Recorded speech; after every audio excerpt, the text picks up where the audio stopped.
Two.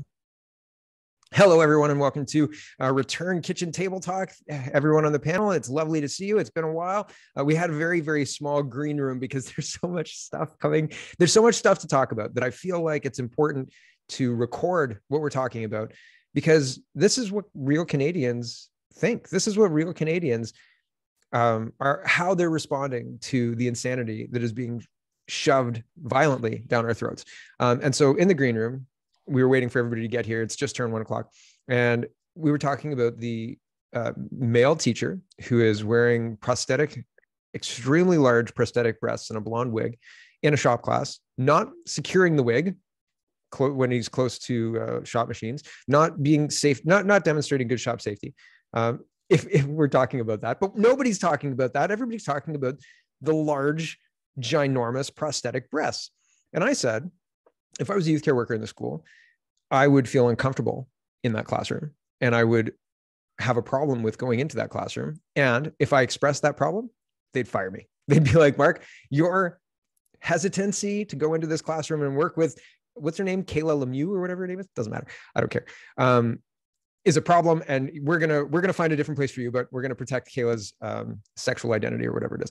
That's a problem. And I mused, and Kinster's here and Lynn's here today to give us the female's perspective, but I mused. So I would be uncomfortable as a male youth care worker going into that classroom, and not because this person is pretending to be female, but this person is dressed in a way, a very provocative way that distracts from education and that is completely unprofessional, totally uncalled for, and has no place in a school. That's why I'd not be okay with it. But I thought, how the heck would the 14-year-old girls who have to deal with this? How would they feel? Or a peer, a teacher, how would another teacher feel? Do you feel like you could speak up, Kinster? What would you feel like if you were a student or a teacher, whichever way you want to take it? Go ahead. Yeah. So, like me being a 42-year-old female at this point, I have a hard time. I think coming up with words to explain how it makes me feel seeing this, but it's so sexualized and in your face. And I would feel hugely intimidated by the fact that this is obviously a male. First off, you're in a shop class. And how would I vocalize how this makes me feel? Because where would you even start? We're already, like, women or females now, everything's very sexualized to begin with. And how do you comprehend, how do you process in your head as a 14-year-old girl that you're seeing physically a man with grotesque, obviously fake breasts, and that's okay to have pushed in your face? And not just like fake breasts, but fake breasts with permanently erect nipples. Yes. The nipples get me. Like, I don't know. I have inverted nipples personally. And so seeing the non-inverted nipples, I'm like, what? Like, this is it's very disrespectful. It is. And just from my point of view, it's just, I think women now, like, we've lost a lot of our, what is a woman is even a question right now. Do you know what I mean? Documentary. It was a very interesting documentary. Yep. But how is that even a question?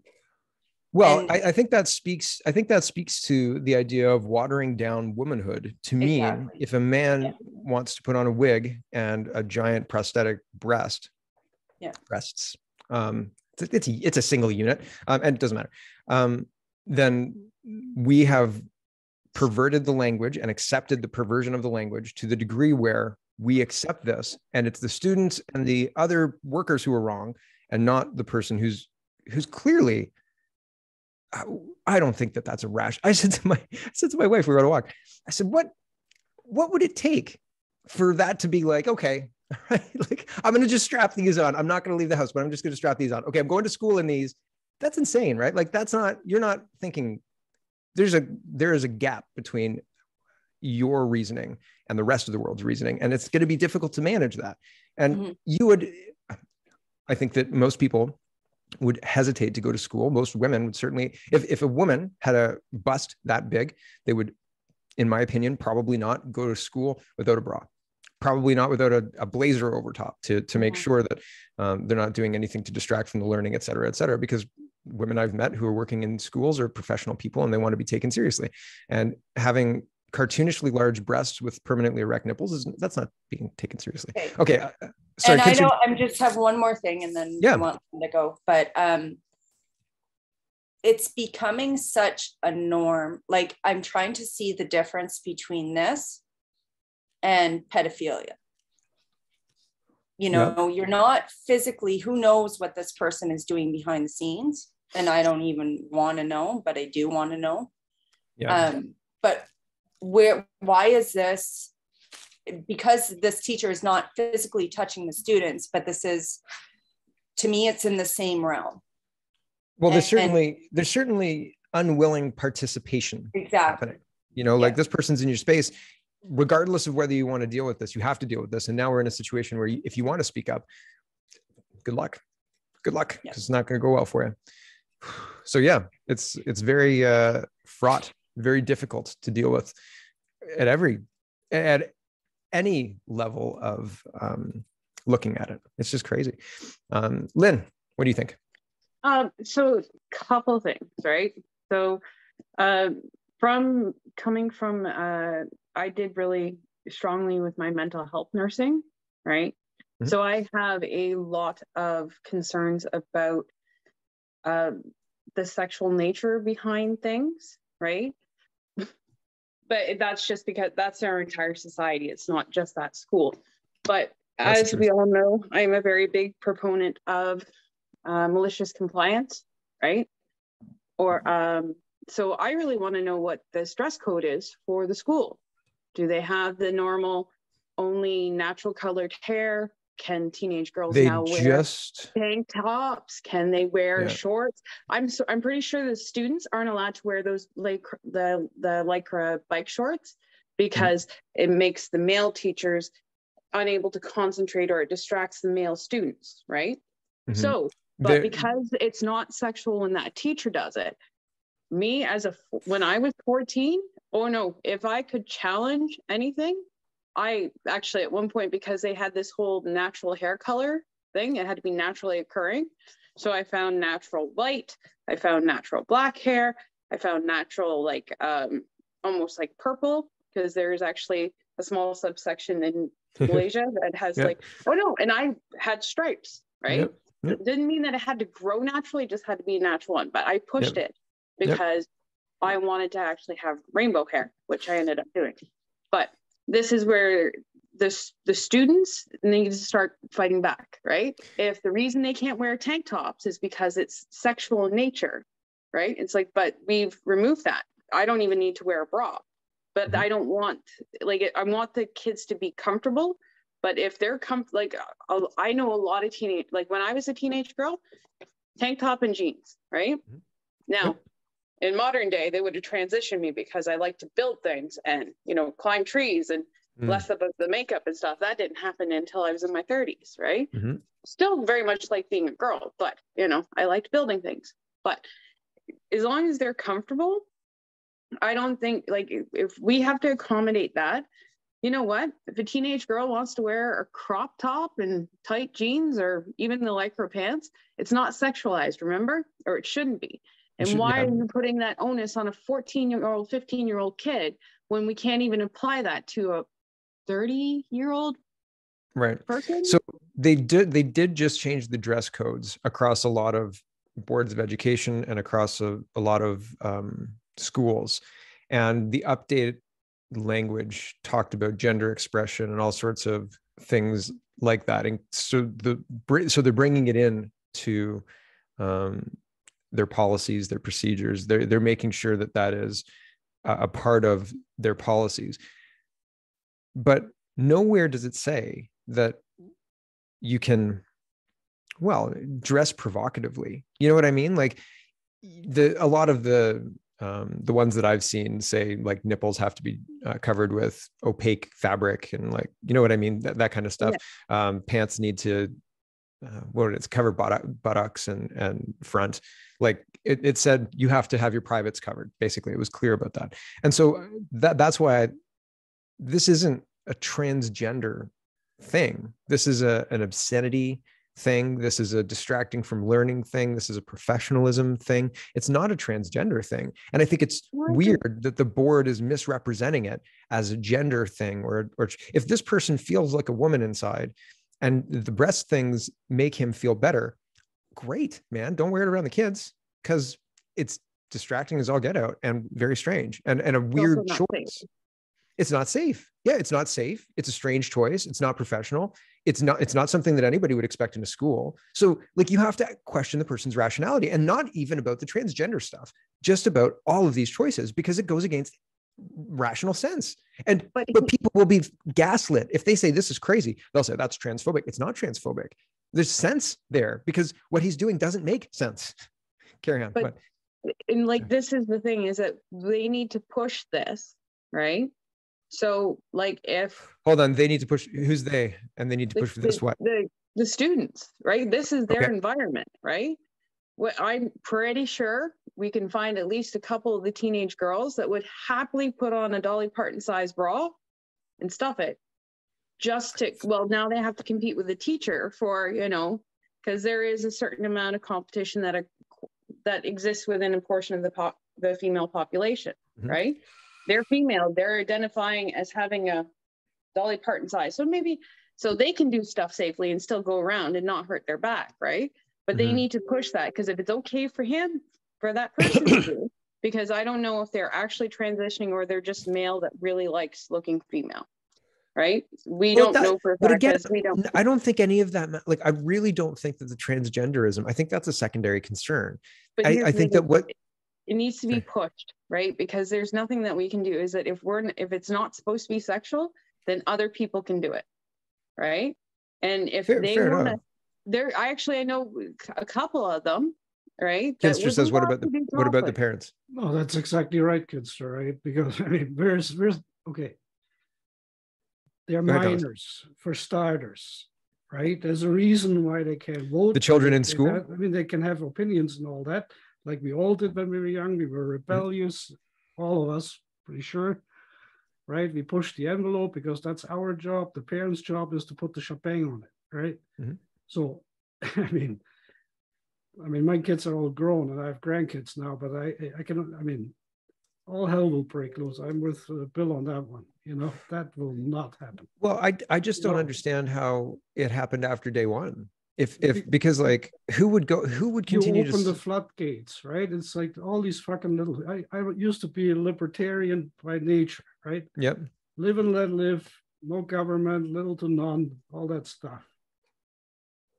This is where it has led, right? You give people the benefit of the doubt. Next thing you know, you have all these freaks running around and telling you what to do. And it's not just that he can express himself wherever he pleases. It's a recruitment process.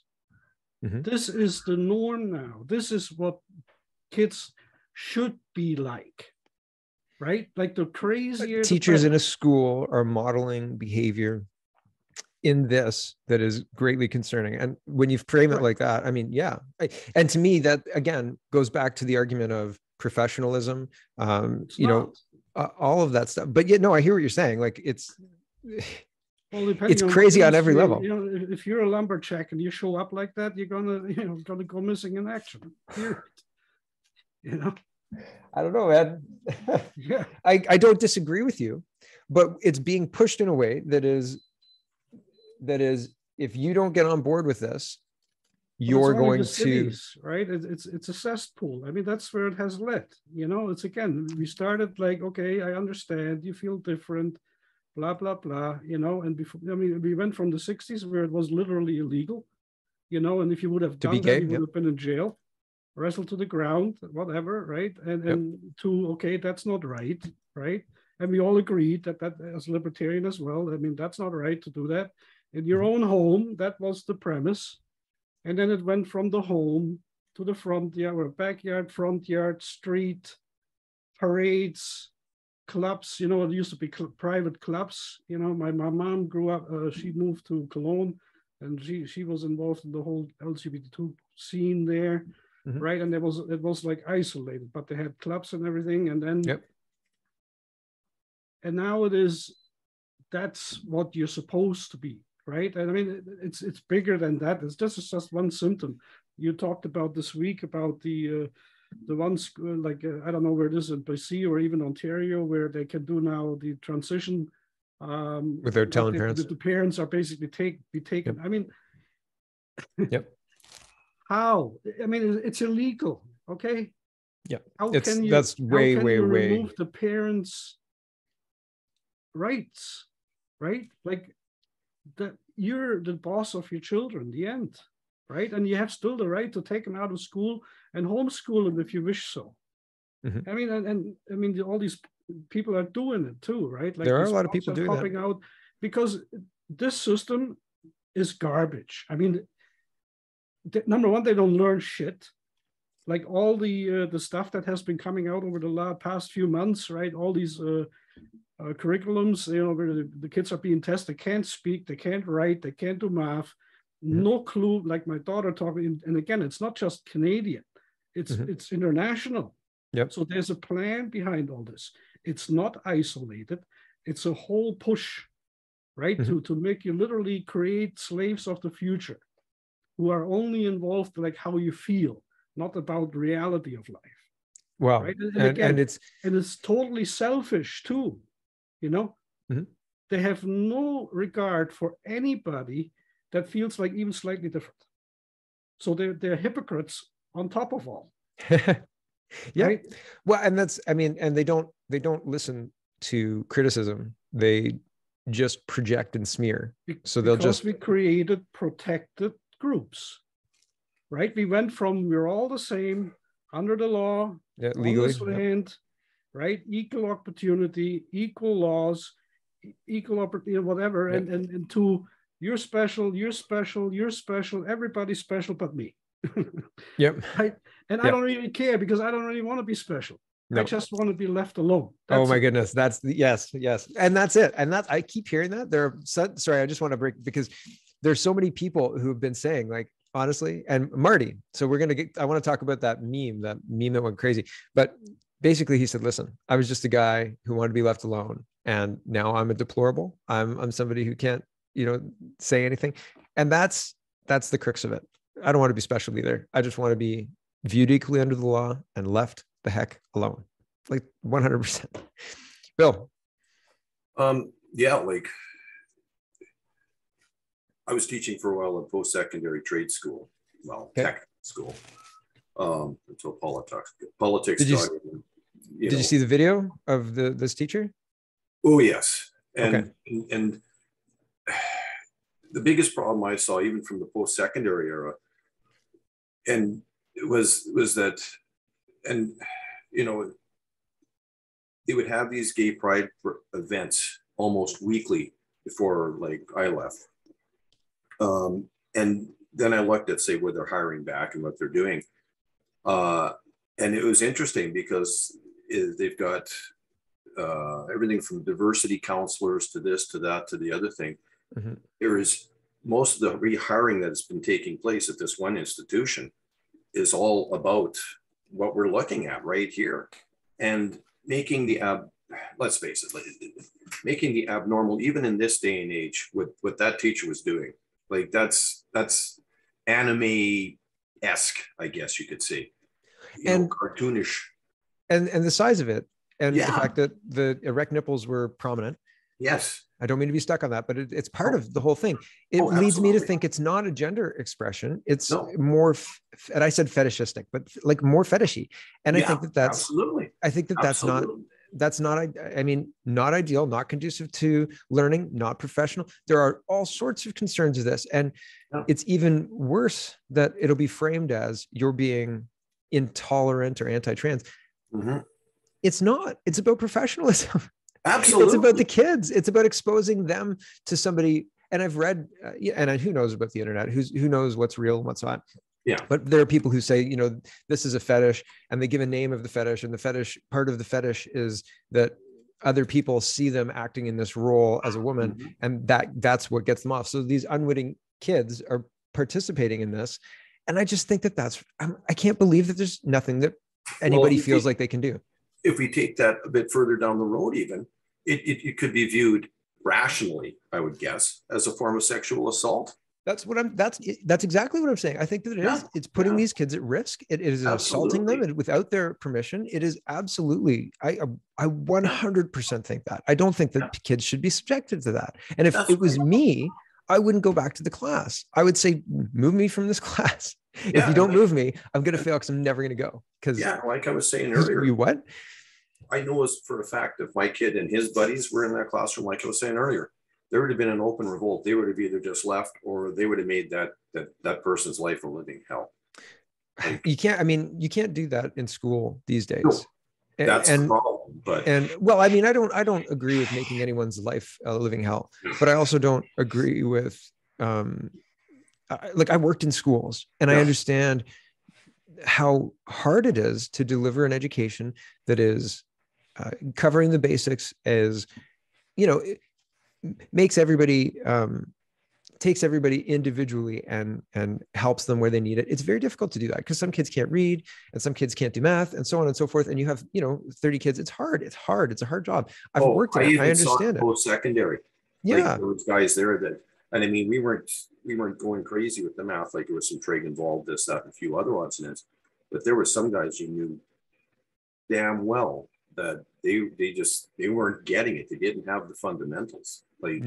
So now you've got to deal with that on top of 30 more people on some other principles, and it's just like, holy smokes, right? I know what you're saying.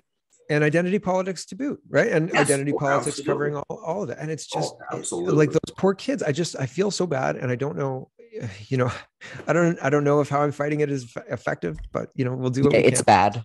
It is bad as someone actively in the high school system. Oh boy, it is a train ride. It is truly something man. I'll say. Okay. I'm sorry to just jump in, but there are some it's nice to school. Welcome back. Sorry. Yeah, I was late because I thought we were starting at 1:30. Oh, sorry, man. It's fine. There are some posters around the school, which they're up last year. They are, it's like an umbrella, and it's all like the LGBT, and like, where do you fall under this? I'm like, oh, where's the straight one? Oh, wait, it's not under there. It's like, it's just grating. Yeah. Wow. It's unfortunate because like I was part of the education system when it was okay. And like we were teaching math that didn't make sense, but there were still teachers in there trying to do their best to honestly get the ideas of how to solve the problems out there, because they didn't want people not knowing math. Right. And then by 2010, I think a lot of the teachers just didn't know math. Like there were some still old school teachers still left in the system, but the new ones coming in, man, there were some really big skill gaps. Classroom, it's a big paradigm shift. Oh man, it's wild. It was wild. And I mean, I couldn't deal with it anymore because there was no way to control a class, and even to an extent of like the ideology, like over time, you learn to just power through it. You learn to sort of filter it out. And there's really no way I can really speak up without me getting lynched socially alive. Right. There's no way, there's no way I can raise a point and not get hanged pretty much in like the social sphere, and not have that followed around and have everybody on my ass about it. Yeah. Right. So when they say no students said anything about this teacher, and no other employees or other teachers have said anything, I wonder why. Yeah, because you have no other option. And like it's also like to an extent, like say like student councils and whatnot, because they have a lot of power, because it's often like, who's the most popular we're going to put on this council, and if you're not with them, then you have a hard time going against the grain. My friend, sorry, carry on. It's like, even to an extent, like all these like student run committees, they aren't run by students really. It's the teacher that runs. It's the kind of teacher that sets the pace. Yeah, exactly. Not surprising. Not surprising. And the teachers are, some of them, I guess, maybe have their head on straight. But again, if you speak up, they're going to weed you out. They're going to know. They're going to say, why don't you have your pronouns in your profile? And you're going to be like, okay. Funny story. First week back, or like 2 days, because in Nova Scotia, we went back on a Wednesday. So everyone in my class, I had to write down my fucking pronouns. I'm like, and excuse my French, but my God, it's just, yeah, it is concerning. Well, Jack was making the point as well, that this is kids' first experience with normal school, and we've got pronouns and a teacher who is just behaving in strange ways. Noel, sorry, man, you've been patient. What's up? You're muted. There you go. Yeah, I remember back in high school, we had this new vice principal. I don't want to say her name or anything like that. I don't want to send her out, but her name really sounded like Skank Ho. Okay. And she wore these tight leather pants to school. And like, I'm not trying to be, sexualizing a vice principal, but she was very attractive, and she was young. She was probably maybe under 40. And I remember her, in this demeanor and dress and all the rest. And I remember all the comments going around school and stuff like that. And she was pulled aside and said, "You can't dress like that." Yeah. Like there is a professionalism, there is a a decorum that you have to uphold. Yeah. And I just wanted to chime into that. Just that little bit, saying like 25 years ago, this was unacceptable for a female to do this. Why is it acceptable now for a male to basically bastardize or to make comic of how a female should portray herself? Like it just is mind-blowing. And like I showed my wife the video an hour ago, and she was just like, I can't believe this is even real. I haven't even watched the video. I'm sorry. I tried to, but like when I said it, I'm like, putting my phone in my pocket and just listening now. I couldn't. No. I don't think I played the video on the show, but it's wild. There's a difference between Tootsie. Like there's a difference between like, who was the other, Mrs. Doubtfire? Yep. Right. And this is not that, right? Like if Mrs. Doubtfire shows up like that, you're like, what? Thanks for the application, Mrs. Doubtfire. We'll get back to you. Like, I don't think so, right? Like, it's not going to happen. I don't know. It's it's something else. Oh, there's another point I was going to make, but I forgot. Ryan. Oh, Noel, do you have another point? Yeah, I was going to say, sadly, I had to go to a Nova Scotia hospital over a little bit of our summertime there. Had a little bit of a incident, and I'm okay now, but there was a couple of days that were not the best. And anyway, so we go into this hospital, go into Emerge, and here's this lady. She broke her leg. She'd been there 12 hours. Right. And we got talking to her. And the thing is she was a hospital employee that broke her leg at work at the hospital. And she still had to wait over 14 hours for her leg to be repaired. Wow. So socialist medicine. So then again, being in the ER room and all the rest, you start talking to people. And then we started conversations of like, well, what's wrong with the healthcare system? Openly in the ERs, in the ER. I was there about 11 and a half hours. Wow. And at about 11 hours and 15 minutes, I decided to start an episode of Canada Poly on my phone. So everybody in the ER, because we were talking about this stuff. And I started that. It didn't last 5 minutes. They yanked me out of that ER. They pulled me into, the care side. And they're like, you sit in this chair. We will have you out of here in no longer than 5 minutes. You cannot do that. I was like, I cannot do what? Right? We're just having a conversation. So when I finally see the doctor, I had a beautiful conversation with the doctor. And I said, like, Doc, where's the issue with the Nova Scotia healthcare system that you see in South Shore? And he goes, we got all the doctors that we need. Maybe we might be down, maybe 3, because we don't have any nurses. And I said, Doc, you guys are expanding the hospital. Where are you going to find the staff for the expanded version of the hospital when you can't staff this side of the hospital right now? He goes, I don't know what we're going to do. I said, well, I tell you, to get into this hospital, you have to talk to 3 administrators that make you take your mask off and put on one of their masks, because their masks apparently are superior, even though that the province of Nova Scotia does not dictate that you have to wear a mask inside a hospital facility. The hospitals still have the power to dictate this. Wow. They're going through boxes of masks every hour, because if you come in with yours from the street, they have to give you one of theirs. The security guard. So the security guard that you see right inside the door, that's his job. Make sure you change your mask. But if he's busy, then the next person behind him is 10 feet behind him. Make sure you change your mask. And then there's another person behind them. They're paying 3 people's salaries of working 12-hour shifts. I know this because I sat there and watched them at shift change. And it's just an asinine amount of money that's being wasted for no freaking reason. Anyways, that's my point. Well, it's a shadow economy at this point. Like, we've invested so much money into keeping this going perpetually on and on and on. Like, how else are you going to stop it? Because we have infrastructure, we have contact tracing, we have boxes and masks and tests and whatnot. I hate to sound so cynical, but how is this really going to stop when there's so much infrastructure? Like, even if ArriveCan is scrapped. Something about you don't build a highway for a weekend? Yeah. Yeah. Well, we do also have to remember, if the Queen had died and this was 1985, it would have been the Parliament would have had to be dissolved. And, dang, they changed that rule many, many years ago.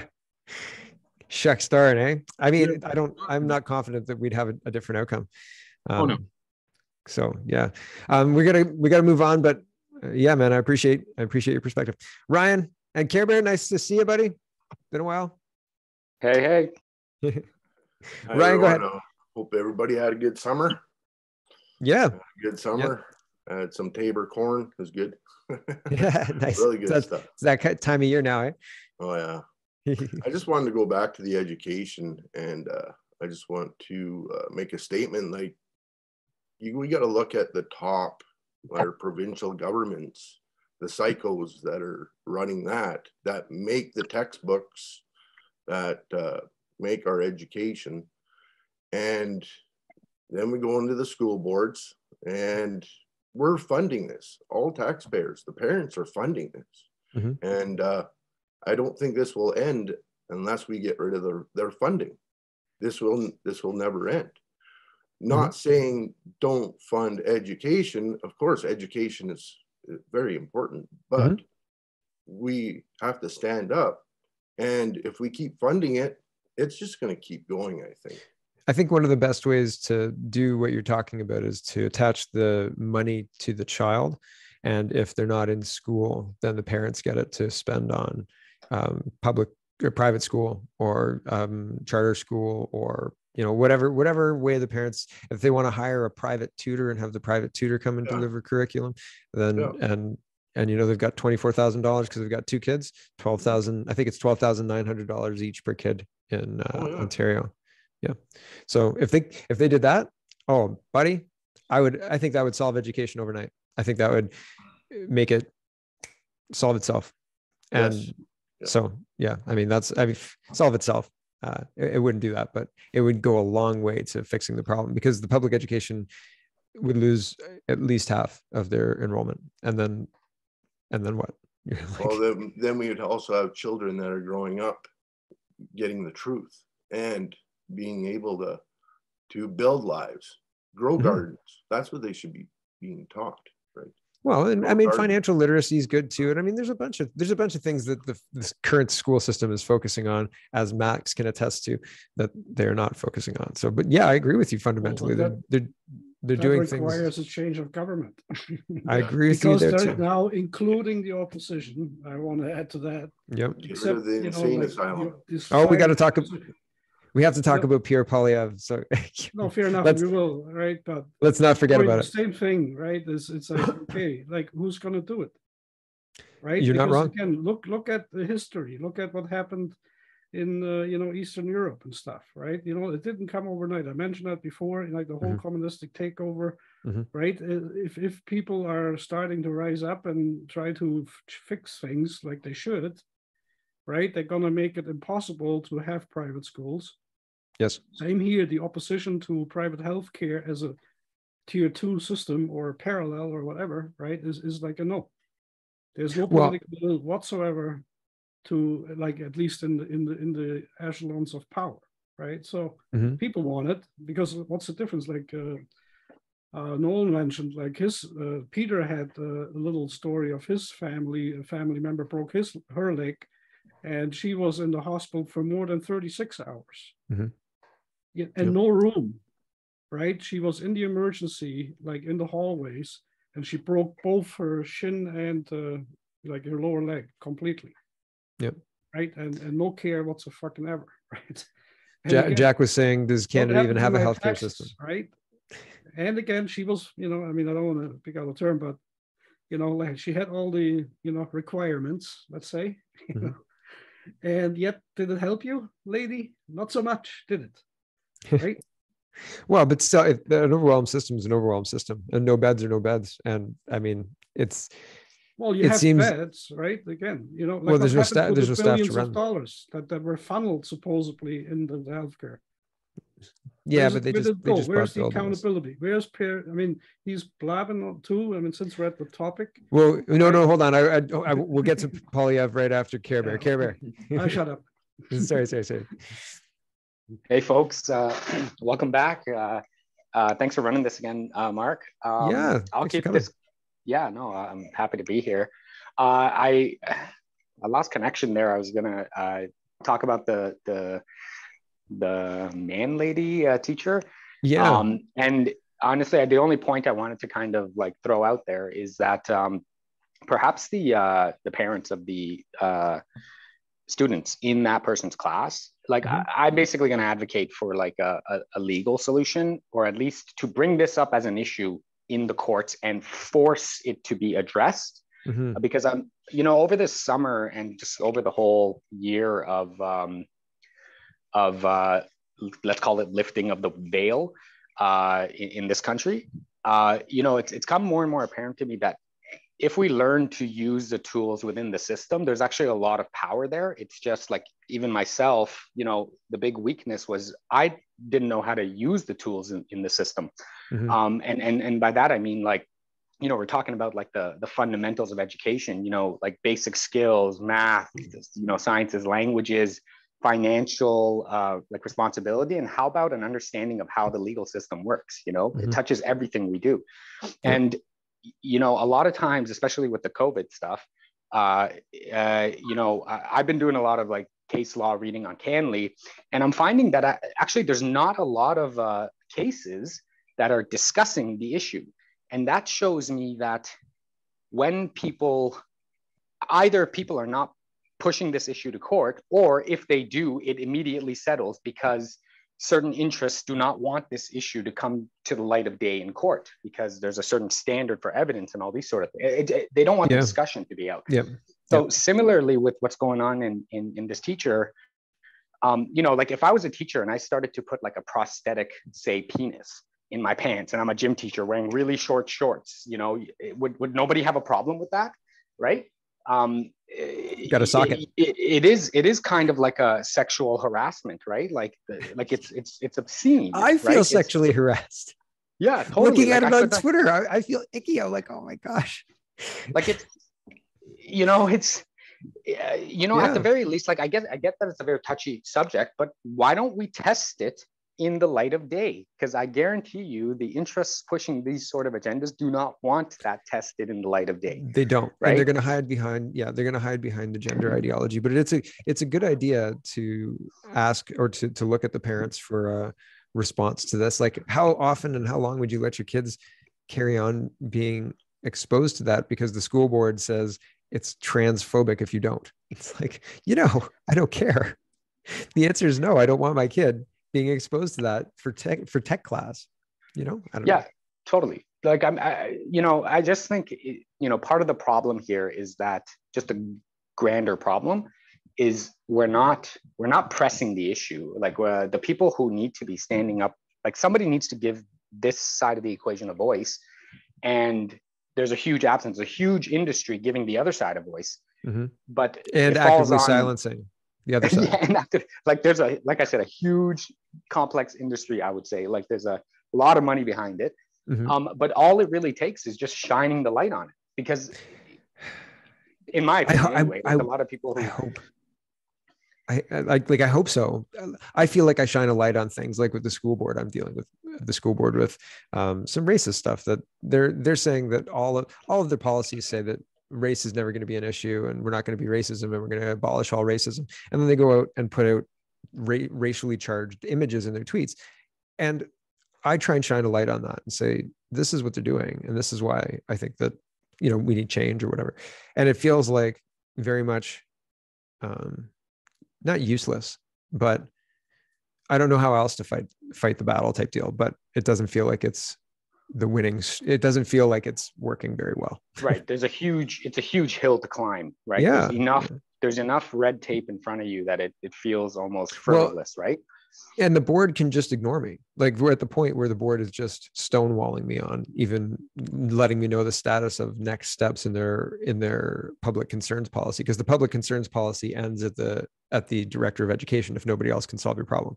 And I think it's a legitimate problem. And I think that parents deserve an answer where they can understand if you're going to use charged language in your tweets, there's got to be a method. There's got to be success criteria. Otherwise, how do we know if it's working or if it's not working? Or are we just sending out racist tweets for fun? Like, what do you mean there's no oversight? What do you mean there's no metrics? What do you mean there's no like approved words and unapproved words with a council of people who've looked at them and said, yes, we can do that. No, we can't do that. And this is why. Have you looked at these words that you're tweeting out with compared them to your policy? They don't want to answer any of those questions. They told me that. Exactly. Yeah. They don't want to answer any of them. Of course they don't, because the answer is ridiculous, right? And that's because my the answer is whole no. point. Yeah. And so my whole point is the next step is to essentially, like, their jurisdiction ends at some point, right? And the courts begins. And so, like, if there's a director of education, if he's the last one in that kind of within that board of education system, like, he has a certain duty, right? He's beholden to the trustees. So the trustees tell him, what they're elected. We're doing this. We've been elected. We're doing this. And then he works at their behest to further education. Not exactly at their behest, but there's like structure there. Totally. But like what I'm saying is at whatever level it gets to, even if it's the trustees, like, I don't know the ins and outs of the education system in that sense, but we can find out. And even if it's the trustees, if the trustees are not functioning in the public interest, right, that argument can always be made. And from my study of law is, like, fundamentally things boil down to equity, justice, and the public interest. And so my whole point is, put that argument on the record. Like, when we force them to have that discussion, I have a suspicion that a lot of this slows down or goes away, or at least slows down. Hopefully. It goes away entirely, I hope. Jeepers creepers. There's no argument there. Like, everybody. No, they don't. There's nothing valid. It's preposterous. It is. Well, anyway, sorry, one other thing just before you go. Everybody on this chat, there's not one person who thinks that it's reasonable to do this. And I don't think there's one person, and don't let me speak for you. If I'm misspeaking, if I'm misunderstanding, let me know, clarify for me. But I don't think there's one person who wishes that person ill, that teacher. I don't wish him harm or anything to that effect, but I don't think that he's behaving rationally or appropriately. And I think it puts our students at risk. And I, from what I understand about our conversation, pretty much everybody here agrees basically with that. And let me know if that's far off. And does anybody think something totally different? No? Okay. So, sorry, Care Bear, go ahead. Oh, I'm 100% on the same page. Like, I more think like of giving help to somebody like that who feels the need to do that sort of thing in a classroom setting, Right. There's clearly something going on. This is not something that I feel like maybe also, like, principals and or school board administration should also be investigated for allowing this to happen. And not acting right away. Yeah. Yeah. How long has school's been happening for a while? Because the only it's been like 2 weeks, because it's been around 2 weeks, right, Mark? At least in Ontario. Like, it's been around. I started seeing on Tuesday of this week. Like this past week. So, but like even then, like, hell has been raised over this, metaphorically, and they're just now responding to it. Yeah, and right. And international news. Yeah, and the only reason they're actually responding to it is because it's gone viral. If it didn't go viral, nobody would be saying anything. Yes. And that's the sad part. Yes. Yes, I totally agree with you. And it is like living in some kind of wild alternate reality, like Sliders. It's crazy. Care Bear, we're gonna move on. Max. Oh, never mind. I was done with my point. Oh, are you okay, cool. Oh no, are we moving on? Are we moving on to our good buddy Pierre? Oh, sure. You want to start us off on Mr. Polyev? Okay. Sure. I think. Oh, sorry. Okay, I was gonna say Kinster's had her hand up for a while, but sorry. No, it's fine. No, it's okay. It's okay. You were first, but go ahead. We'll start talking about Pierre, and we can jump to Kinster if you want. I think whether or not this is going to be good for the CPC, it certainly ignited a fire under their ass. I think people actually feel somewhat motivated about this party now, which is something we haven't seen since the race between Bernier and Scheer. And I think even if Polyev doesn't win, it'll be good because it'll get people engaged or at least start to get people engaged in the political conversation, which has certainly been lacking. Yeah, it'll be certainly interesting to see a general election between Polyev and Trudeau. I've signaled on my show a few times that I have some serious concerns about Polyev and WEF people like Baird and some of his placements after winning the leadership. Just, I think, illustrate how much of a good old boy he is. He's behaving very similar to, with the appointments and the people he's appointing and how they helped him in his campaign and stuff. I was just like, oh, you're doing everything that everybody expected you would do. And I think that in a general election campaign, his wife is going to be his secret weapon. Oh yeah, she's very effective. Yeah, and especially within the Canadian paradigm. I said Argentinian, but she's Venezuelan, I believe. And it's still, and I think Polyev's going to use her as like a point to launch off of why communism is bad. Honestly. Oh hey, if he starts talking about that, he wins. Away. Yeah, if he starts talking about that, then he wins. Like, and if Polyev is smart and legit, he will use his wife as a springboard to bounce off that. I didn't think about that, but I would agree with that. But I still have serious concerns. I do too. If he doesn't, I will be concerned. Yeah. Jeepers creepers. All right. Kidster, did you get kicked out? Is she gone? Oh, no, okay. I'm here, but you guys went on to Polyev, but I do have I don't want to keep talking about the school crap, but I just have some comments to make at the end. Okay. We'll come back to you at the end for or the next time we talk about it. I'll try and get back to it. Okay. Cool. Bill. I don't know if you watched Raging Dissident the other night, but Jeremy had a whole section on dark PP, and it was hilarious. Okay. But that being said, I agree with you 100% on, like, from Lanceman through to Scheer. We see it provincially as well. Like, it's almost like they're the winners and or the leadership hopefuls, I guess, or next premier and prime minister have to pay their dues to the party. Like, you look at Danielle Smith in Alberta, for example. She came out, she's just smoking everything. At this point, I can't support her. I have to support Todd Lowen, who I supported in the first place. He came right out and said he's got an authorization to carry. One of the first politicians that I've ever seen in Canada to do that. Also, he's against net zero, which she's all over, hydrogen cars and that, right? So okay, now I've heard conflicting things. See, okay, I heard conflicting things. Somebody, and I mean, she came right out and said it. I know, but somebody said to me she's using it to like, if you lean into net zero. No, not Big 10. If you lean into net zero, but you include the plants, then we're net positive. Like, we've got all sorts of room for greenhouse gases. And so that's, but I don't know. I said, oh, okay. And they sent me an article that made that argument, but it was the only one. Yeah. It was the only one I could find though. Because I looked for other people doing the same thing. Yeah. Because I was like, well, I can get behind that then. If that's the argument she's making for net zero, like, okay. Sure. But if it's so I don't know. Absolutely. Right. But, see, I don't know. Oh yeah. But being in the room a couple of times with her in 2012 and 2015, when she, walked the floor and then did what she did. Yeah. Todd Lowen's been quiet. He's coming out now. That guy would be awesome as our premier. Do you think that if Danielle Smith wins, because it seems to me that she's the front runner, like, and I don't think there's any chance of her day of the vote for Alberta. I think it was October 3rd or something like that. In October, yeah, and that's early October.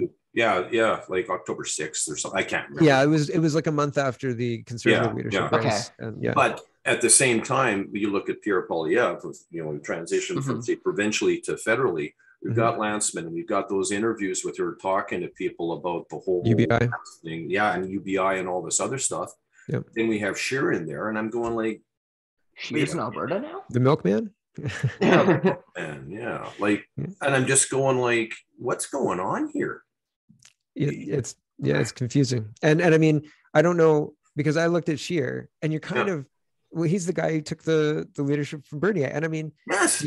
Do you think that he was, how many do you votes think that he woke up and he was like, holy smoke, I can't believe that happened? Or if he was like, well, yeah. And when we went down to vote during that leadership thing, yep. Shears people, he had a whole whack of people in the hotel where the vote was. And they were openly lobbying. Like, we were walking in and they were saying, yeah, I'm Andrew Shear. I'm going, get out of here. I'm going for Bernier. Out of here. And Bernier, I bet you he won it on the first round too. Yeah. Like but nobody was paying any kind of attention. Nobody was paying, like we're paying attention now because of so many irregularities, etc. And that's the thing. And the irregularities then were off the charts. Like, I know. You know, I'm just going like, what's going on here? And like my wife said, she said, you watch. Oh, and another quick thing with Daniel Smith before I go, is that with her Sovereignty Act thing, she wants it in the House. Todd Lowen said, I'm just going to start doing that stuff. We're just going to start saying no because we can't. Anyways, she has to pass the Sovereignty Act in the House. She can just sit there and shrug her shoulders and it's just business as usual if it doesn't pass. And even if she does pass it, you have to deal with the Governor General. Yeah, well, the Lieutenant Governor in Alberta, trust me, there would be a lynching if that went down. And they sat down and said, "Oh, we're not doing it." She's a very liberal Lieutenant Governor. She was appointed by Trudeau. Not well liked, to be honest. Yeah. I heard. Well, I reported on her talking about floating the idea of not giving the bill royal assent because she was ideologically opposed.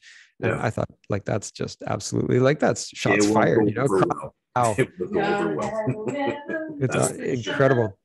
All right, Lynn, how's it going? You've been patient. Sorry.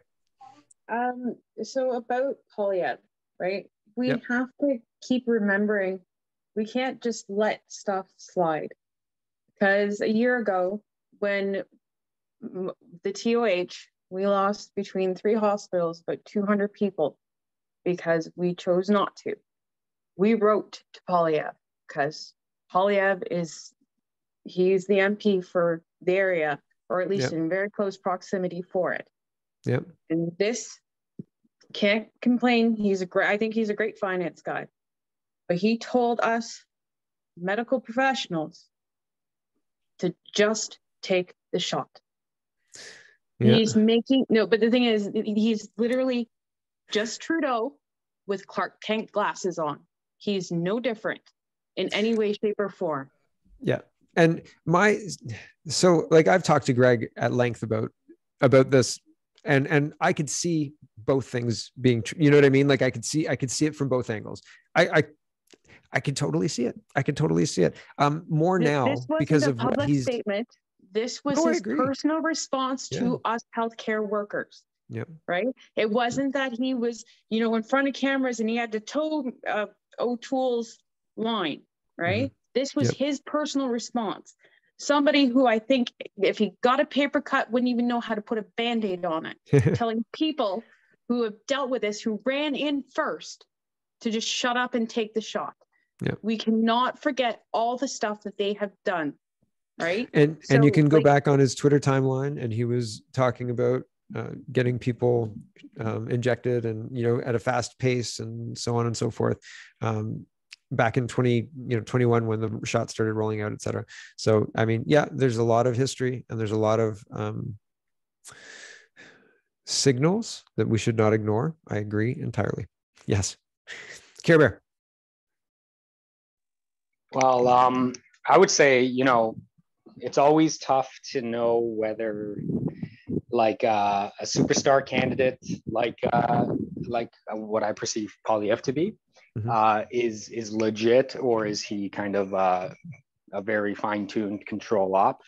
But I think the only way to really do it is either wait for his actions, which kind of sucks because, like a lot of people love Trump in the US, right? And he said all these great things, and then he brought the vaccine at warp speed, and he still stands by it today, Yep. So that's the big fear with like Polyev, just like, what other people are saying. And I think like you know, the onus again comes back to the people living in the society that are agreeing to be under this rule, and to just pose them with the questions. Like I remember you showed a clip of some guy who went, I forget what like he was working for, but like he basically went to ask Poilievre about like his thoughts on Tamara Lynch and how long like she's being held in prison like for and he dodged the question. Mildest, and he dodged the question, right? So I think as much as I would love, like I really like Poilievre, like the way he talks, he's clearly very smart. He's got like tenacity. Like I think he's a superstar candidate, but is he legit? Is the question. And I think people have to pose him with these questions and see if he dodges, you know, like maybe he's just like, he doesn't have the knowledge base. You know, there's a lot of people who have bought into this, you know, idea of like the vaccinations and all these sort of things, like not because of malintent, but because of ignorance, really. Even it goes in deep into our education system, right? So that's one of the reasons that I kind of gave Poilievre a pass on some of the old tweets from vaccine days 2021 and like early 2022, because it was untested. How could anybody know? The government was telling him, like the MPs were telling him he's a cabinet minister. Again, when you're in that position, you have to lead by example. So if you believe that what your government is doing is right, then you should be promoting it. And if you don't, you should be leaving the government. Right. So, right. I mean, he's the opposition, but still he was posting things that everybody was posting. That doesn't make them right. And it doesn't make it right that they were posting it with impunity. And I mean, there's so many people who are telling, there's like the mayor of Guelph and all the councillors of Guelph, they've said, get your AstraZeneca shots. All sorts of celebrities, get your AstraZeneca shots. People died in England, all over the place in England. And we ship these things to third world countries. And nobody's saying, what should we do? You know, like, it's so crazy, right? The headline news is it's Friendship Day on Facebook. Like, what? It's amazing how the like what goes on in the media defines what happened, and everything else that happened but isn't talked about, like nobody knows about, like exactly what you talked about, which is like insane, right? Like we're banning it now in this country, but we'll just give it to these other countries. Yeah, it's like Canadians and Western people won't take it anymore. Well, these guys will though. Man, AstraZeneca, and the UK government is paying out for damages on it. Like I've seen on Twitter, I think I've probably reported it on my show, but I've seen it on Twitter where they've got, you know, 120,000 pounds paid out due to vaccine injury, and, you know, loss of my legs isn't worth it type deal. And it's like, holy smoke. So I'm telling you, Mark, like when I go on like the Candly, which is an amazing search engine for anybody who doesn't know Candly, once you learn to use it, it's super powerful. I cannot find much on this COVID vaccine issue. And that is a huge question for me. It's like, well, a lot of people have been harmed either through employment or whatever. I mean, there's a few cases, like particularly with kind of unionized big board type situations. But in terms of civil cases, why are there's no decisions anywhere? And that tells me either two things: either nobody is pursuing lawsuits, or the lawsuits are immediately getting settled because they don't want it to go on the record. Yep. That's, I would say you're probably bang on. Exactly. So yeah, pretty crazy stuff. It's the same with Skelly. They didn't want to do any kind of law for him. And they all delayed doing any kind of Oakes test for constitutionality, et cetera. And so when people say it's legal, just do it. I mean, that's not valid, whether it comes from Pierre Poilievre or any mid-level, anybody. Like, would you take medical advice from like the bellhop? Like, no. So, right. Like if you have in this day and age, would you take medical advice from your doctor is even a risky question.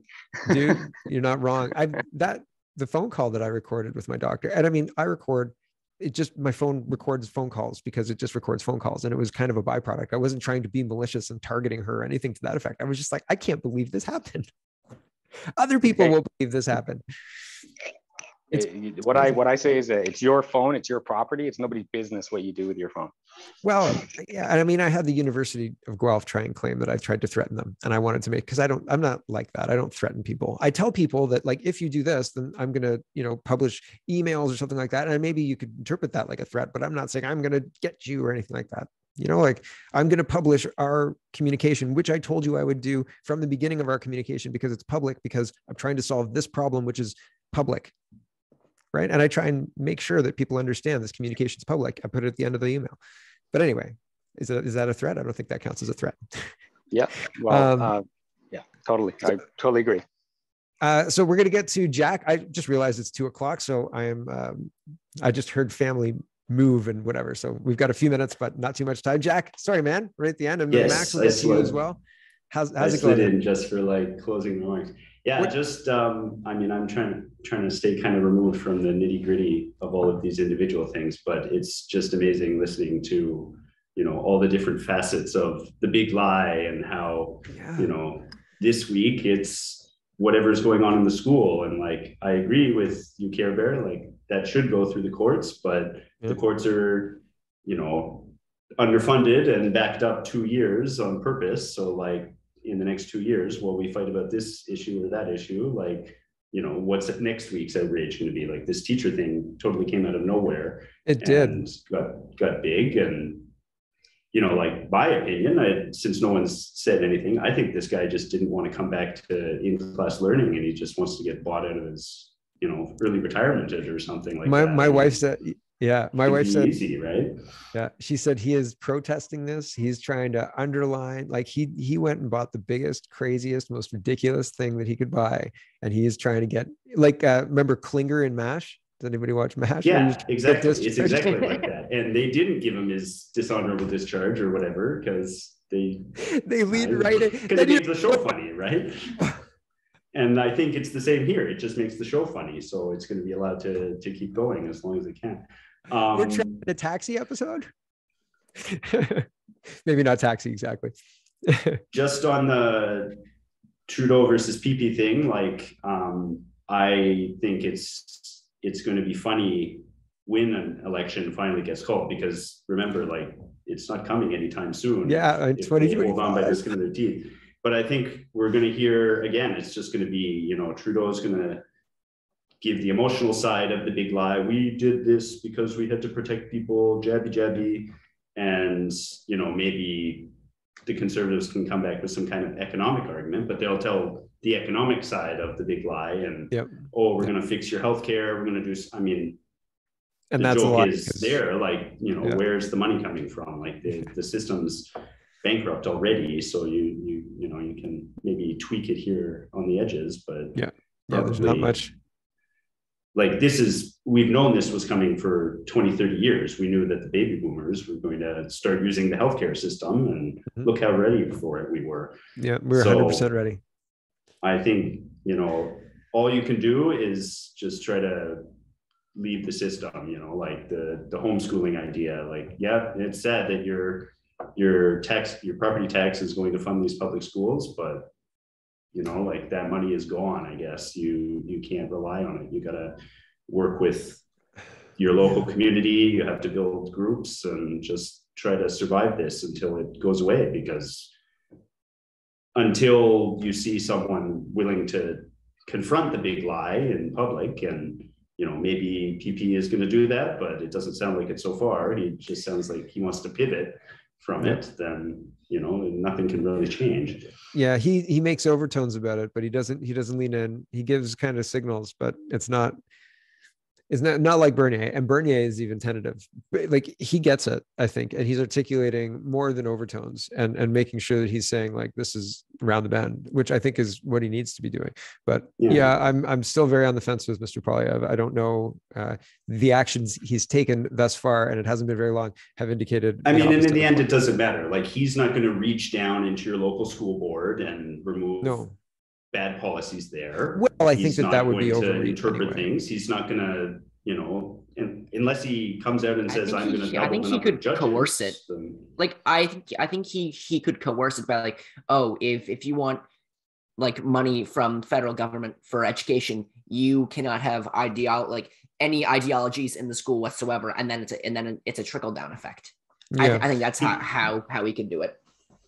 You could do that, but that would be like the main plank of your platform sort of thing. And you'd be attacked left and right. Like, there's only so many things. Like, he could pick one issue and try to focus on that, but Oh, he has. He still has political he has capital. Like, he doesn't actually have political capital to use. He can just talk right now. So I think Bernier's best meaningless. when he's a commentator, actually.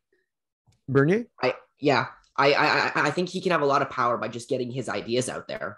Oh, yeah, pushing the envelope. Yeah. Yeah, no, I agree with that. Yeah. And he is actually going to courts too. Yes. He is involved in lawsuits. Yeah, he is. I don't know how I don't know how anybody could do it differently or better than Mr. Bernier, and I don't know why Mr. Poilievre had such a successful campaign, whereas Mr. Bernier has been scrapping it out for 2 years during COVID. And I mean, he was scrapping it out beforehand with censorship and all of that other stuff, but COVID kind of ramped it up to make it able. This is maybe something that PP could do, is he could actually go for this funding of the media. Like the whole lie narrative is held together by this media funding. So if that could be disrupted. Well, but it's, I mean, there's funding to universities, there's funding to municipalities, there's all sorts of wheels that get greased to make sure the ideology continues. Like a lot of that money for they have to stop. Yeah, but they keep printing the money. Whoever comes into power needs to stop this madness. Like our inflation is running away. Like I just came back from Niagara Falls. We walked out of 2 restaurants because the price increase is ridiculous. Chicken pot pie, $40. $40 for chicken pot pie. For $8 for a Coke. Yeah, $8. Wow. Right, and that's wild. Even the waitresses were apologetic. She said, "I'm going to eat drink your Coke and leave." Yeah. Because even she said, I can't afford to eat here myself. Yeah, wild. That's crazy. Right? So people should be. We are right. Yep. So it's not like, oh, we're going somehow back to semi-normal. No. Things have been extreme action. Things have changed. Full stop. Because like easing into improvement, not going to happen. It's not going to work either. I can't remember what I was going to say, but we're going to finish with Max. Max? I was just going to quickly say this. What do we think the chances are of Justin Trudeau calling a quick snap election while Pierre is still new? Do we think that's likely? I don't think so, but I've heard it being chucked around by people. I don't understand why, though, because honestly, the only way I see an election coming before 2025 is when our good buddy Jagmeet gets that sweet pension. Then he'll go to Pierre, and maybe the Bloc will too, and they all just pull the rug out under from Trudeau. That's the only way I see a quick election happening somehow, if all those things manage to coalesce. Jagmeet said that he would give Trudeau to the end of the year to address dental, and Trudeau, I think, gave $600 to kids, but not seniors. Like $600 a year to kids under 12, I think, or kids under 9, or maybe they were doing kids under 6 and then kids under 12 as a rollout. Anyway, so if that's true, if that's like pushed through, then I would say that we're not going to see an election for a while, because that signals they're going to work together for 23 and 24. Well, for the next 6 months anyway, like for the rest of the sitting of this Commons. Until the next summer break, and they can get, I mean, even with one more, they can get a lot of C11. I mean, C11's already in process. So, I mean, there's a lot of very, very concerning things happening. That's for sure. I don't know. And how it's all going to play out. Jeepers creepers. Wait and see. What else can we really do? It doesn't seem like they have a really good disruptive way of dealing with people who don't agree, and it basically makes you punch air. So you can't actually, you can't be effective in your opposition. You're not addressing the core problem. You're addressing a facet of the problem.